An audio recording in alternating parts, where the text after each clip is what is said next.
Session, which we'll be looking at it's a global media panel, and it's important that we all take our seats now. Thank you, ladies and gentlemen. One house. Thank you. Let's move fairly quickly so that the lunch doesn't get cold. Thank you very much. Thank you. Let's settle down. We have lunch waiting for us. Ladies and gentlemen, we have lunch waiting for us.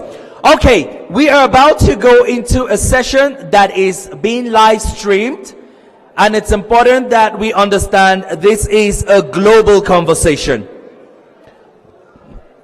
It is a conversation that would have and throw perspective about global media coverage of Africa. And we are taking a look at the issues and perspective. Right from when we started the sessions this morning, there was consistent remarks about how Africa is portrayed in the global media perspective.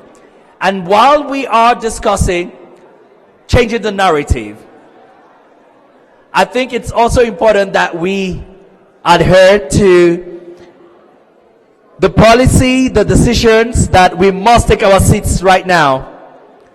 Ladies and gentlemen, please, shall we take our seats so we can proceed? There will be more time to have a conversation during lunch. Okay, let us be the new Africans we want to be.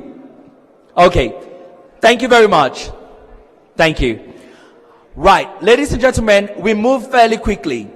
Coming up next, it's a conversation, a global conversation in and around media coverage of Africa and about Africa. I'm sorry, sir, we can't have photographs on stage. To have this conversation, which is a live audience conversation, we're going to be having our audience who are joining us online be a part of this conversation. But the panel discussing this, first off, let's welcome Chief Editor at CGTN Beijing, China. Welcome, Marcus Ryder. A round of applause for Mr. Ryder. Marcus Ryder. Marcus Ryder. All right, we need you up here. Okay. Marcus Ryder, as I said, is the Chief Editor, CGTN Beijing, China. Thank you so much. Right there, spot on. Thank you. Unfortunately, Tomi Oladipo, who is BBC Africa security correspondent, is not able to join us. Actually, he has his passport stuck in one of the embassies, and unfortunately, he couldn't fly. Of course, you can't come into another country without a passport. You need a means of identification. So he's not able to join us, but I'm sure he's probably watching the live stream at this point in time. But other members of this panel, it's with pleasure I would like to call on a former commissioner for Information, Rivers State, which is in the south region of Nigeria, and the Chief Executive Officer of Shopper Nigeria Limited. Please make welcome for Mrs. Ibim Seminitari. She is indeed a professional, a media professional, and I must quickly say here, she happens to be one of the facilitators that trained me way back in my days as a journalist. Thank you so much, Ibim. And joining this panel, we would like to make welcome and introduce to you the founder, managing director, Seymour Media International, all the way from New York. Please make welcome for Claudine Moore. Claudine, please join up here. Claudine, I know she's around somewhere. Okay, we will continue with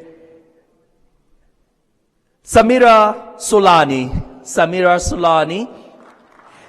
Solani is an international journalist based in London. Welcome, Samira. Moderating this session, ladies and gentlemen, as we look at global media coverage of Africa, which is a conversation and a global panel, I would like us to make welcome for Marian Ayo. Marian Ayo is a journalist with Plus TV Africa. Delectable Marian. Welcome. Okay, so Marcus, it's you and our beautiful ladies as we talk global perspectives about the media coverage in Africa. Marian, it's over to you. Thank you, Harry. Hello? Yeah, it's up. Hello? Okay, thank you, Henry. Well, we do not want to make this conversation too long because we have spent a lot of time. So I'd like to go straight to the conversation. Now, Africa has been seen as the dark continent over time, and that also has shaped the reportage that we have gotten over the years. So my first question will go to Marcus, because he asked a very interesting question earlier on about where they get the story.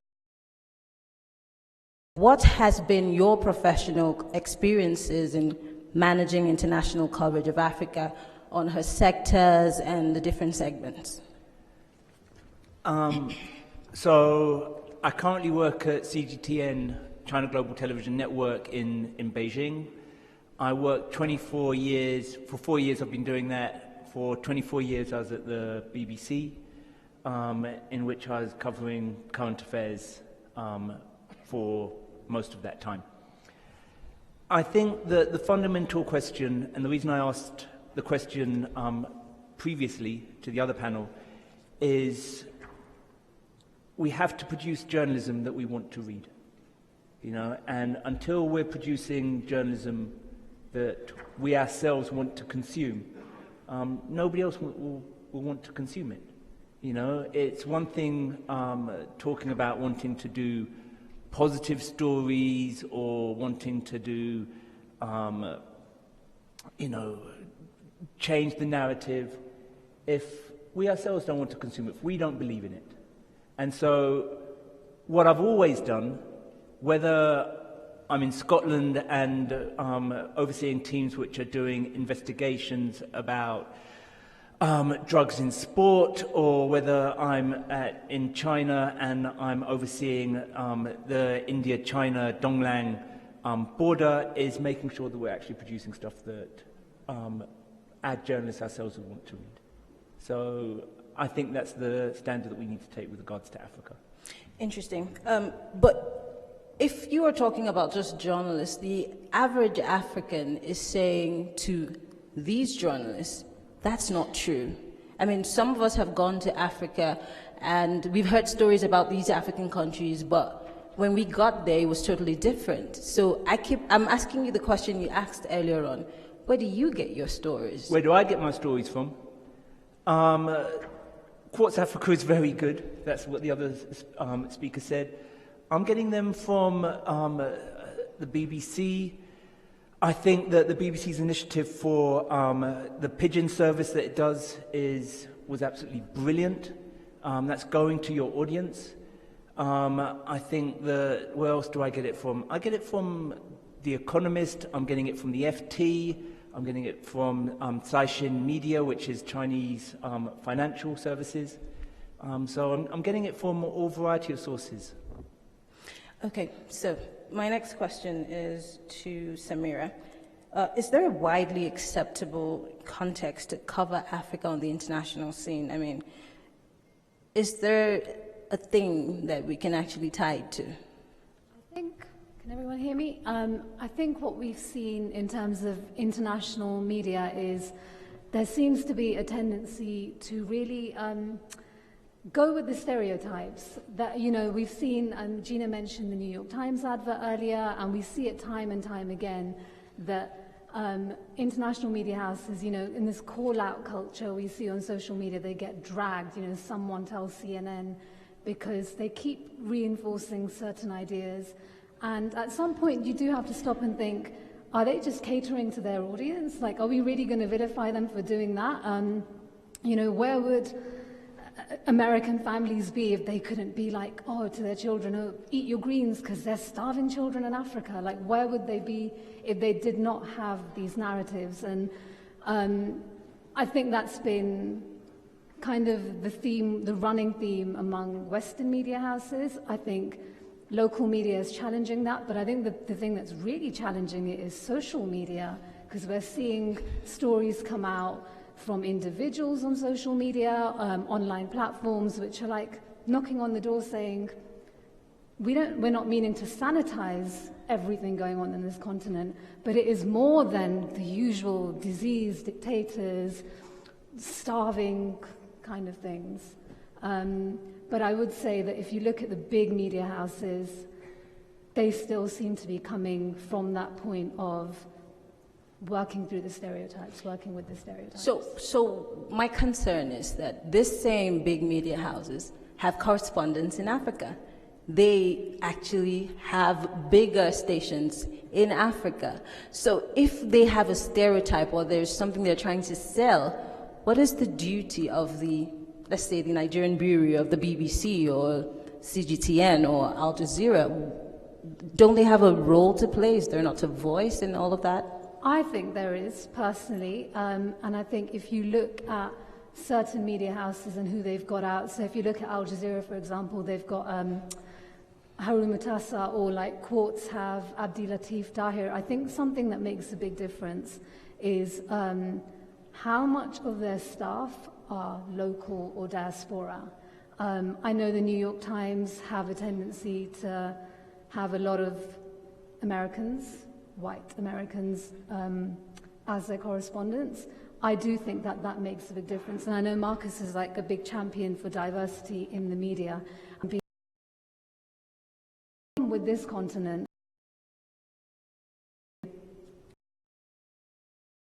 every country has its defined by the Johnson in the UK help, but it's whereas over here it's Interesting. Can I just jump in there really quickly? I think part of the problem, and sometimes when I'm hearing, is a discussion about balance. And I think balance is a really, really bad way of framing the discussion, right? Because what you do get is that the BBC, Al Jazeera, they do balance.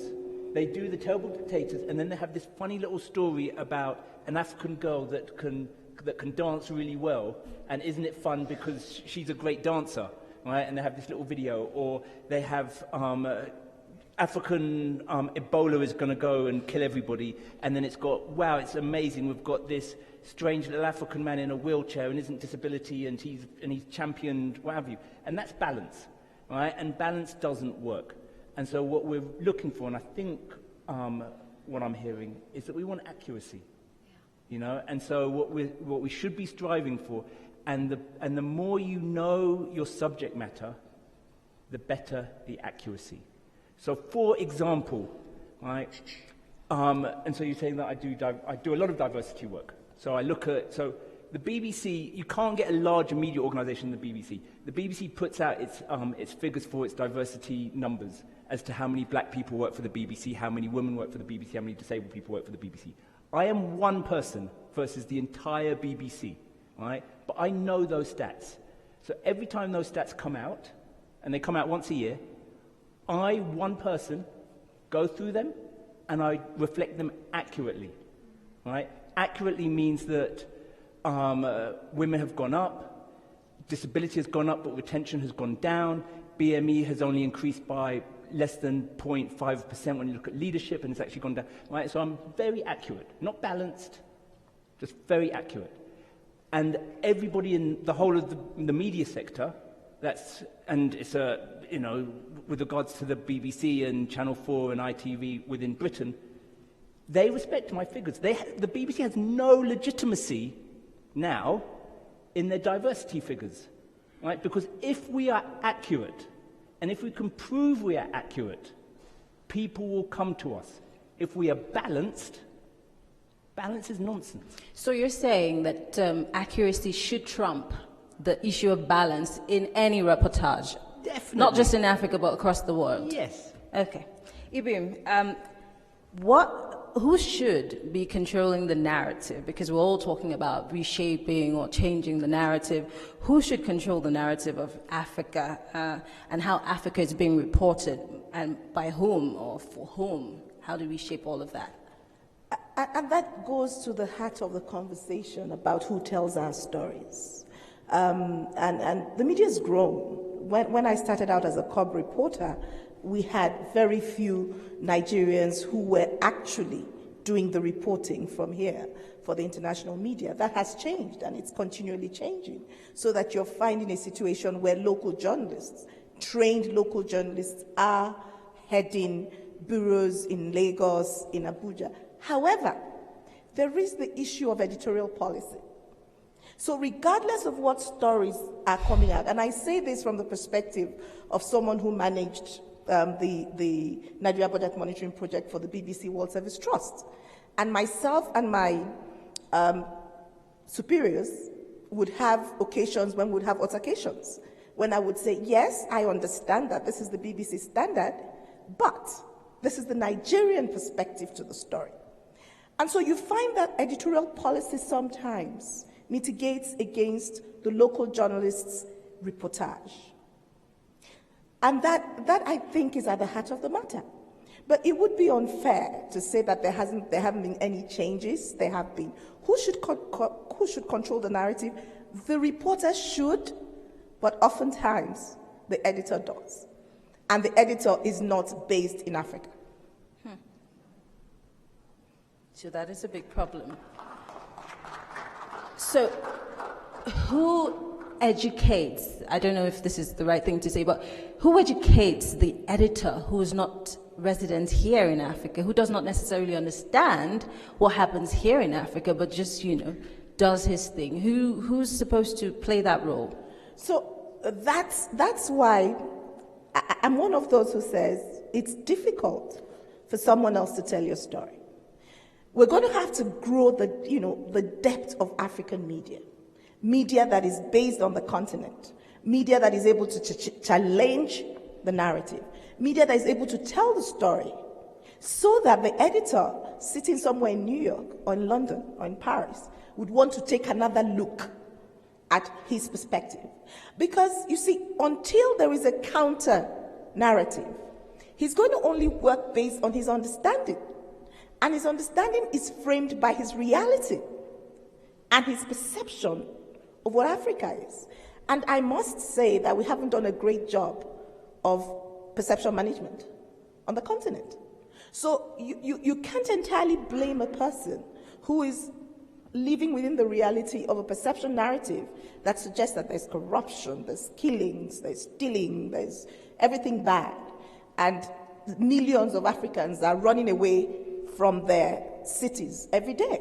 Mm-hmm. So you've got to understand this. And so I guess it's a chicken and egg situation, but we've got to deepen media on the continent. We've got to grow and have stronger media on the continent, media that is able to put out a narrative that gives people a different story. But we also have to deal with our perception management at the level of government, at the level of institutions, at the level of corporate. Before I go to the last speaker, I just have one more question. This is personally for Nigeria. You talk about perception. Now we know, for those of us who are in Nigeria or are Nigerians, perception is split two ways. It's either APC or PDP, and it depends on who's in power.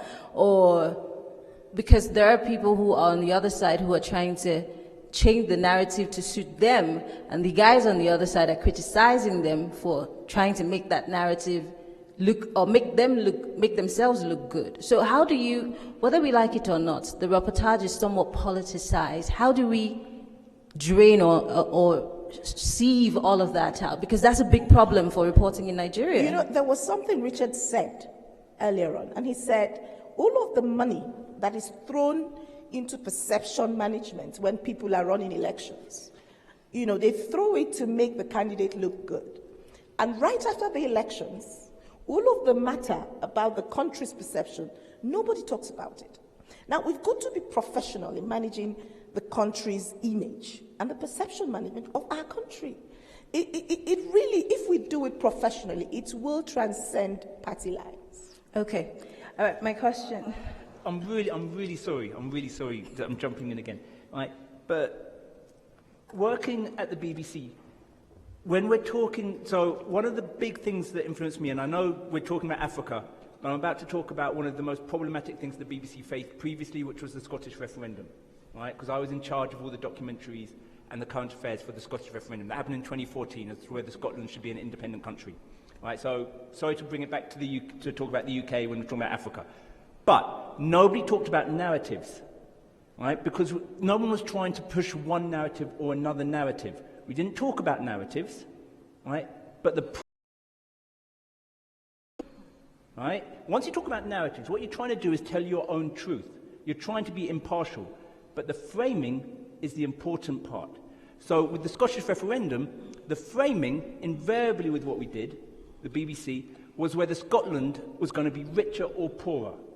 Now, once that is framed, that immediately is against Scottish independence, because Scotland, by nearly all objective criteria, was going to be poorer if it was independent. So if you frame it as a financial decision, right, you frame it against Scottish independence. However, how many Nigerians here want to be Ghanaian? I doubt many people. How many Ghanaians want to be Nigerian? Right? Not that many, right? Because it's about a question of identity and nationality, even if you are richer. Right? So if you framed the debate in terms of culture and nationality, then there's an argument for independence. Okay? And so it wasn't about the narrative, it was about how you frame that debate. And invariably what we're talking about when we're talking about Africa is not about trying to frame a different narrative of who's in power. It's not find different narratives. I think it's about how we actually frame the debate. Thank you very much. All right, so my question to you is, what are the challenges of reporting Africa in the light of various efforts, to rebrand the continent? We all are trying as much as possible to sell Africa to the world, and not in the lights that everyone else has been seeing us, but we want to change it. So how do we do that?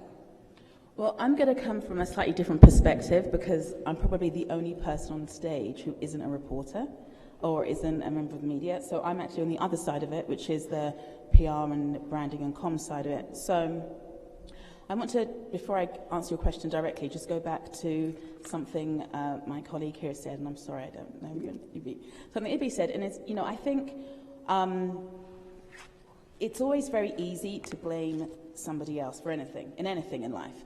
And I think when it comes to this subject, it's always very easy to, and somewhat lazy, to always blame the media without taking responsibility for communications yourself. And I'm sort of preaching to the choir in saying this because this is a room full of comms professionals, but African brands, organizations, governments traditionally and continue not to take their communication seriously. Mm-hmm. So if you are looking at where you're petitioning your budgets and you leave comms right at the very end, you give it this tiny little budget, and you're not allowing those comms people to be at the C-suite table making decisions, then communications is always an afterthought. So if you're not doing a good job with your communications in the first place, so you're not even positioning yourself in an accurate light, and I think Marcus is right in saying we should always be accurate. You can't argue with accuracy. You can sometimes argue with balance, because balance is more subjective.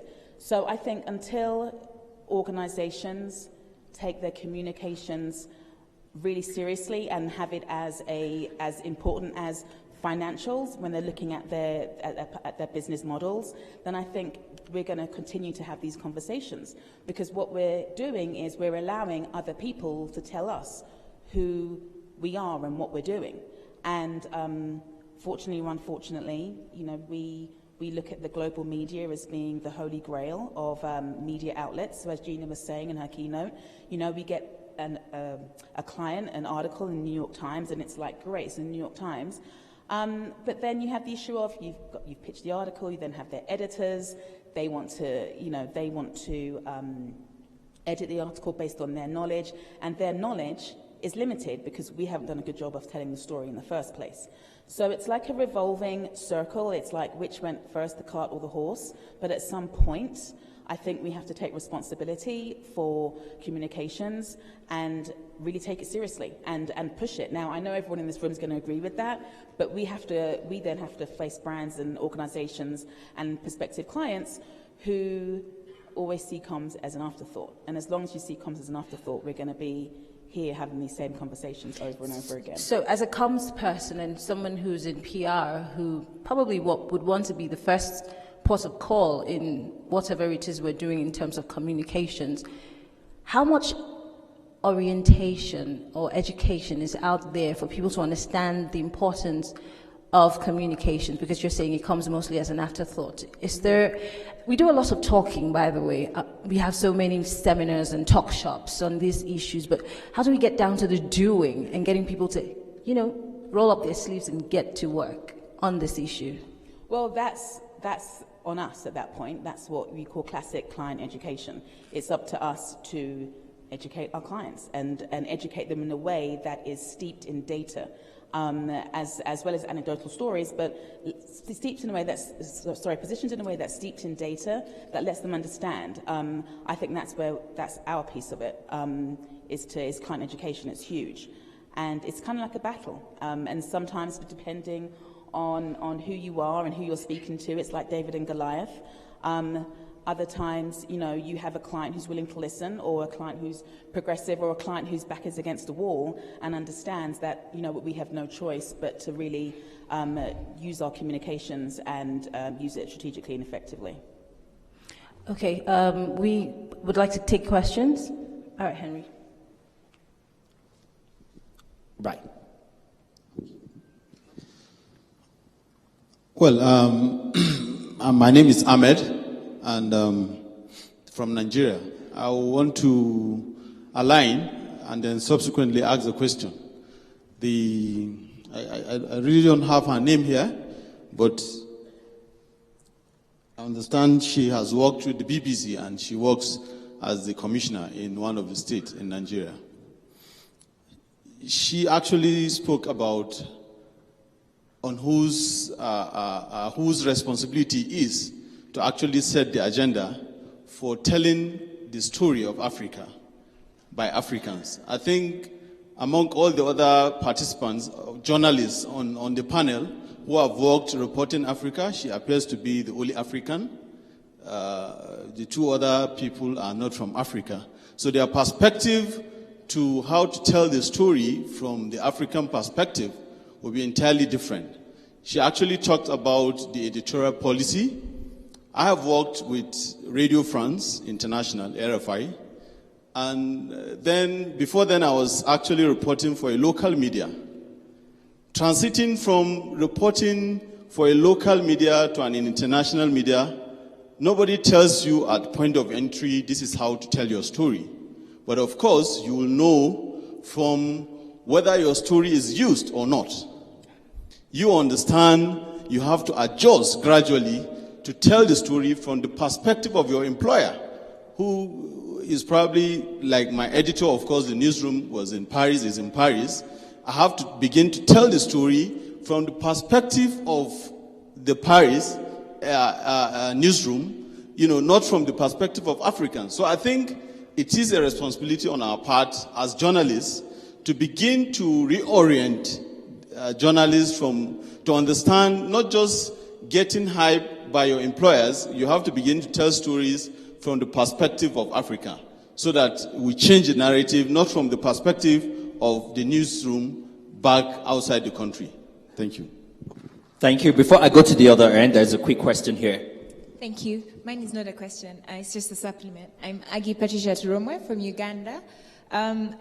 I seem to understand when Imi said that some of the editors do not sit in the African countries, because recently in Uganda we had a story where someone was killed on a border, but then BBC was insinuating that this person was killed by the government, but then we are in the country and we're thinking, wait, who is giving them this information? But thank you. I agree with with one of the speakers, team. No, Ibim. No, Marcus. Yes, Marcus. I definitely agree that our audiences do not want to listen to an intellectual conversation, so they shouldn't insinuate things or they shouldn't say things that aren't factual. So then they should give it to us the way it is, so then we make the decision. And then I love Claudine. I love it. I'm a PR specialist, and I agree that, you know, we should tell our stories so that we don't wait for other people to tell them for us. Thank you very much. Would like questions so that the panelists can react very quickly, because we should be breaking up for lunch. And Hi, I'm Akinio Cheng from World Remit. I have a question with regards to the weight that we place on international media. We talked a lot about international media in the context of North American and European publications, but what about China? What about the Gulf? I mean, the fact that investment is coming increasingly from these countries, when are we actually going to give more attention to alternative outlets outside of, when we talk about international media in particular, outside of the US or the UK or France, for example? do you want to react to the question, or you want to take all the questions and just react straight up? To that. I think all news is local, just as they say all politics is local. And so I think you're right with regards to looking at other types of international media. But talking to ex-BBC colleagues, the big success that the BBC points to recently is the pigeon service. Does everybody know about the pigeon service? Right? Yeah. Because it's, and so it's not, it's realizing that it's local news catered to local people in a language which they want to access, right? And the trouble with too much of the BBC stuff is that, and we get really, all of us in this room get really wrapped up in those agendas, but the people are reading local Kenyan papers. People are reading local South African papers. When I say local, national journalism is really, that sets the agenda. People are deciding who to vote for, not by what the BBC, CGTN, or whoever does. Right? They're deciding who to vote for by what the national or local newspaper does. And what is mad is that sometimes the local papers, or when I say local, the national papers don't properly cater to them. And what we need to be careful of is the BBC has realized that they can actually cater those local audiences through pigeon service, and they're going to get even more local. And if we're not careful, then people will be going to those smaller language services that the BBC, CGTN, as they get cleverer, they will provide, and they will then decide who we vote for. And so we just need to be careful of that. And that is going to happen. And if I may just offer one small perspective, the BBC Pigeon service is this successful because the editors are local. That's the difference. The person who decides the news to go, the person who does the final work, is local. Okay, we have a question here. Can I just add to that point? I think that's actually a global trend. Global media houses are no longer, they're losing their influence. They're no longer as revered as they were, because you get lots of, and you have lots of small independent media houses that just are more honest. They're not necessarily backed by as sort of big corporations in terms, so they're able to set their own agendas. So what we found is that both with clients that we work with in the US and clients that we work with on the continent, is that as much as, yes, you got that article and the value in making sure that we get it in, we get coverage in local media as well as niche media as well. So I think that's definitely like a global trend. These big media houses are losing a lot of money, and it's sort of debatable as to, I mean, if we all look at what we consume media and we trust, I think, a lot of more people trust media that is a little bit more independent than their smaller media houses. Good afternoon. My name is Blessing Ambrose from the country that is known to be the giant of Africa, that is Nigeria.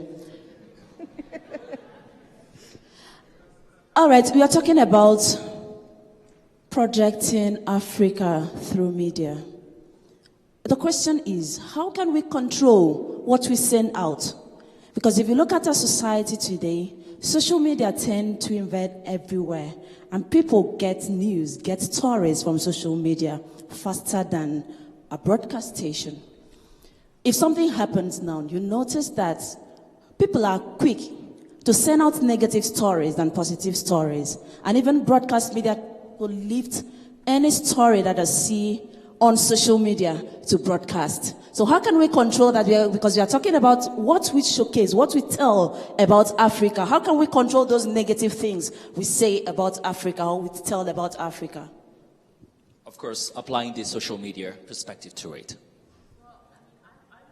Sorry, I would just jump in and say, Nigeria Twitter is savage. When I look at they talk about Black Twitter is savage globally. I don't think Nigeria Twitter is or social media in general is just on next levels when it comes to gist and drama and conversation and gossip. And I mean, I read it because it's obviously entertaining sometimes.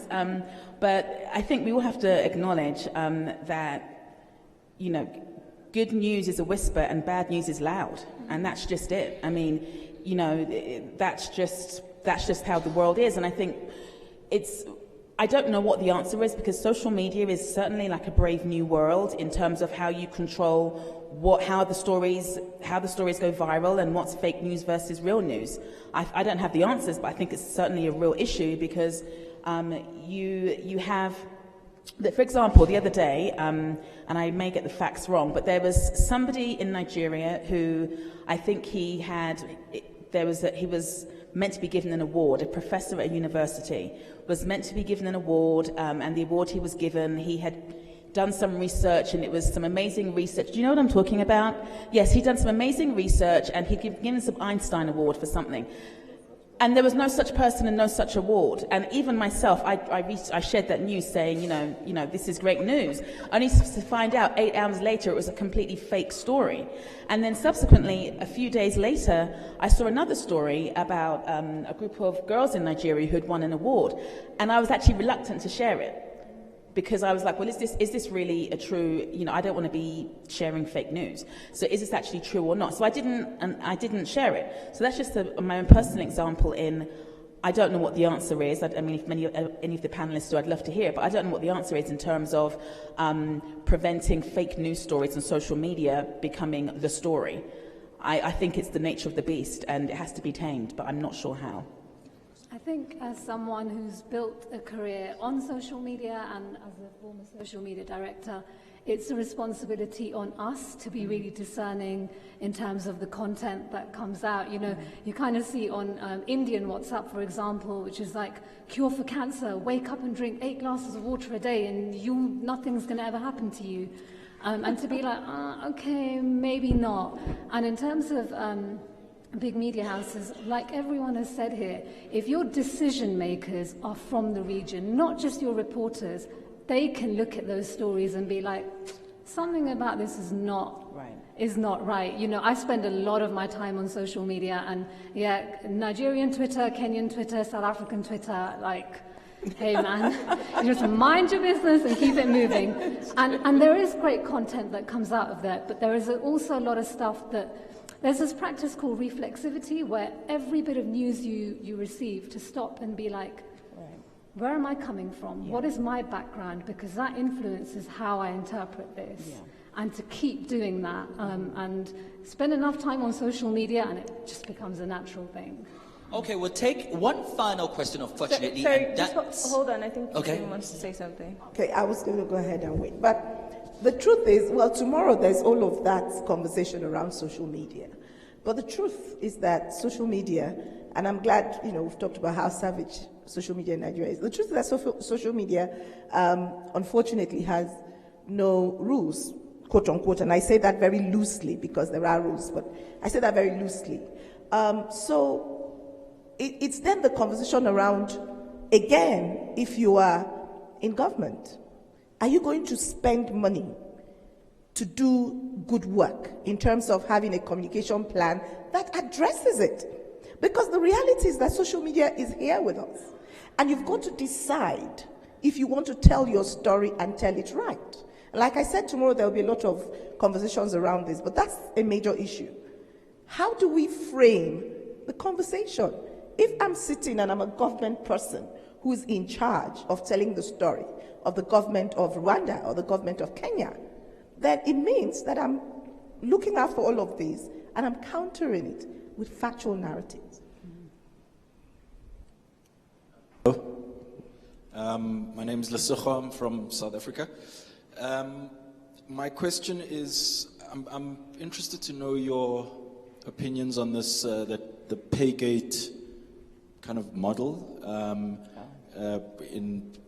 with regards to news. And I suppose the reason I'm asking is because, you know, kind of the model of advertising as the revenue generator, and the perception, I guess, from the outside of what kind of pressure that puts on editorial objectivity and integrity.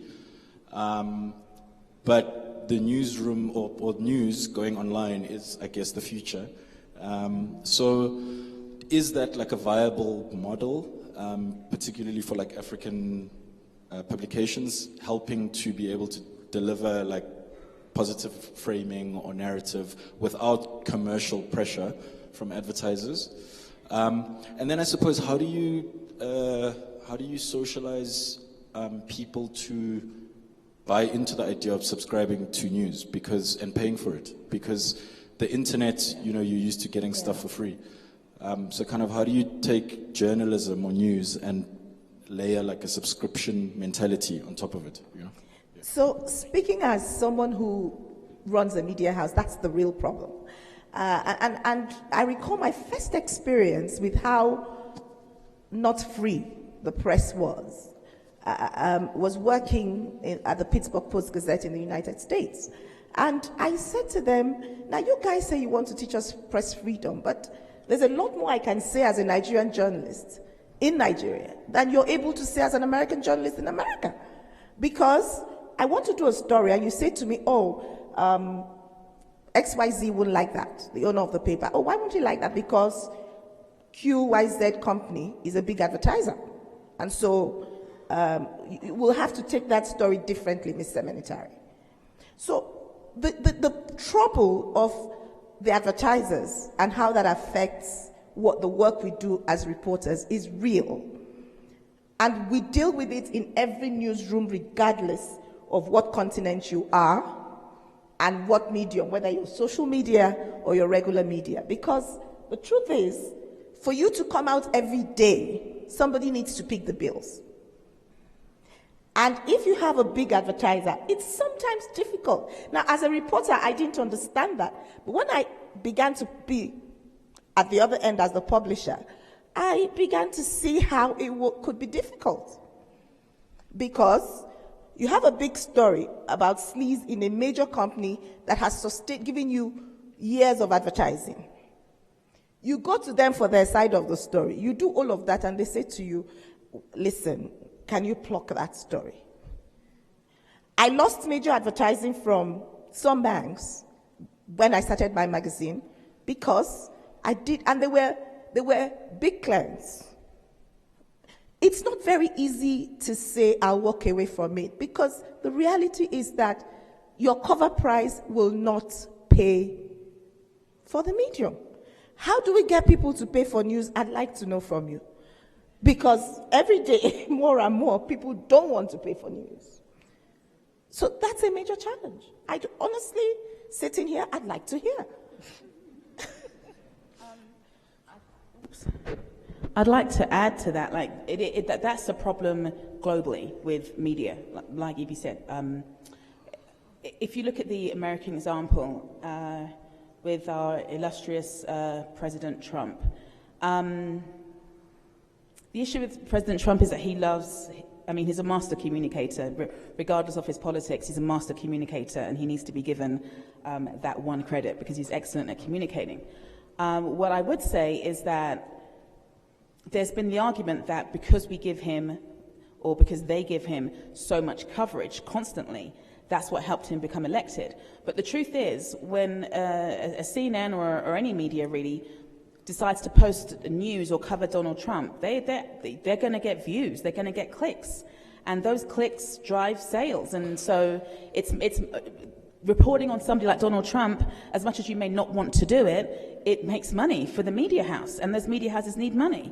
So whether it's clickbait, whether it's reporting on an unsavory leader, that news makes money, and it's which is why I revert to my previous point about independent media and niche media being in some instances being less swayed in some instances, but it's a problem. I don't know where the media business model is going to go, because as Ibi said, you've got to pay the bills, and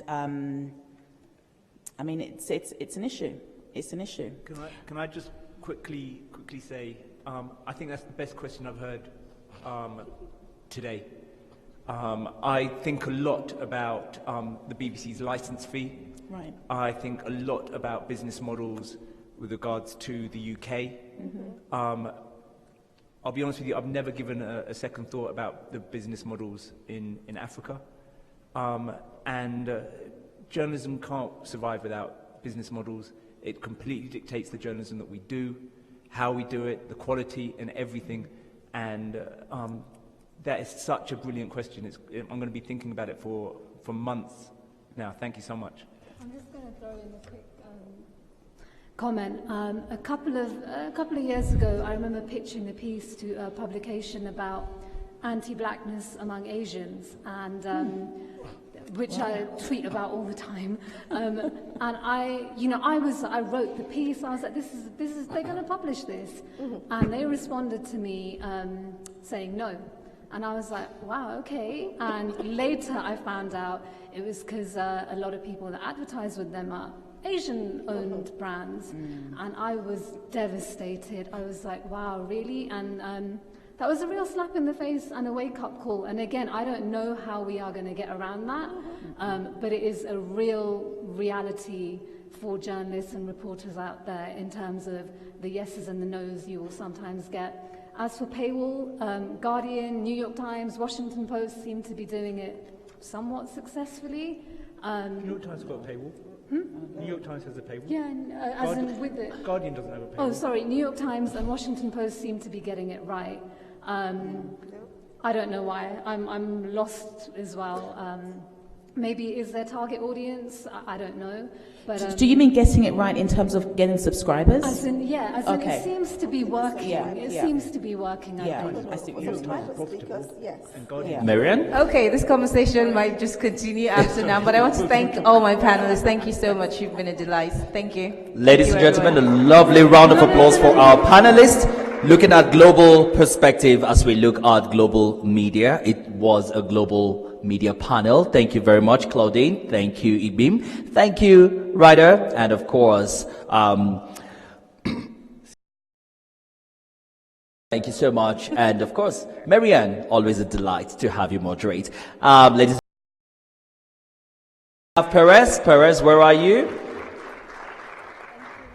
Okay. So, I mean, we all, in one way or the other, can relate to the conversations that have happened here. And I think this conversation and the issues highlighted at this panel transcends beyond just the newsroom. Because as communication experts, sometimes we have briefs from clients and we need to put certain interviews or features, editorial features, about the brand representatives on different platforms outside of Africa, and you often get a revert from the editors or the editorial board asking you to sort of twist your story or narrative in a particular way just to suit their own editorial policies. But again, it behoves on us as communicators, brand custodians, people who want to speak for Africa to know the right direction to go. Of course, more conversations will continue tomorrow. As Ibim rightly said, we are going to have an interesting conversation in and around social media. Tomorrow, we're definitely having an early start, as early as 8:30. We promise you to have that conversation already kick-starting, and we will be having our social media conversation. And of course, there is a panel that will be looking at non-profit and development sector.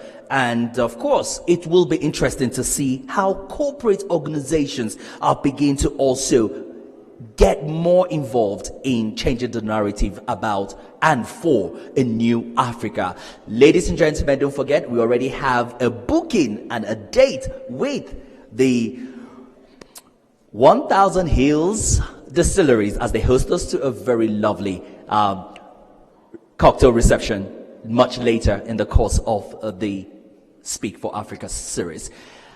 You have been amazing today. Please join us again tomorrow at 8 o'clock as we start off day 2 of the GAFCOM 2019. We are going to end the session with the lunch, which is happily waiting for you. You have been an amazing audience, and I'll ask you to please put together a round of applause for yourselves for being amazing. And of course, you can continue the conversation. Remember, the hashtag is Speak for Africa, hashtag GovCom 2019, and the conversation can always continue with your new contacts over lunch. Ladies and gentlemen, it's been my pleasure being your host for day 1 of GAFCOM. I am Henry Ekechukwu, and I'll see you tomorrow morning at 8 a.m. Thank you, and please put the word out there asking everyone else to join us at 8 a.m. We have more delegates arriving tonight, and of course it's going to be a much fuller hall and exciting conversations tomorrow. Thank you so much, and see you at lunch. This is where it starts. It's time to pass on my culture, to break new ground, To make my name. It's time to make a champion. To make my mark. It's time to fly. The great things you do tomorrow start with the small steps you take right now. The time is now. Now. Now. The time is now. It's time to. Across Africa and the world at large, countless tales of the Africa Rising narrative abound. However, understanding Africa and the opportunities trapped within can be a daunting task. From the harbours of South Africa to the peaks of the East, the deserts of the North and the bustling hustle of Lagos, Nigeria, how do we utilise connected thinking, create meaningful connections and make sense of the unexpected? The NerveAfrica.com presents the Africa Investment Digest, a business documentary series tracking the flow of million-dollar investments across Africa. A trail of enterprise, rising empires, the people and processes shaping Africa's fortunes. From the rural farmers with global ambition, the startups reinventing the future of the continent, to billion-dollar infrastructure projects across the continent. The Africa Investment Digest brings you first-hand industry insights and reportage, cutting-edge interviews with Africa business leaders, and coverage of the connected economy. The Africa Investment Digest, a new perspective to aid and development in Africa.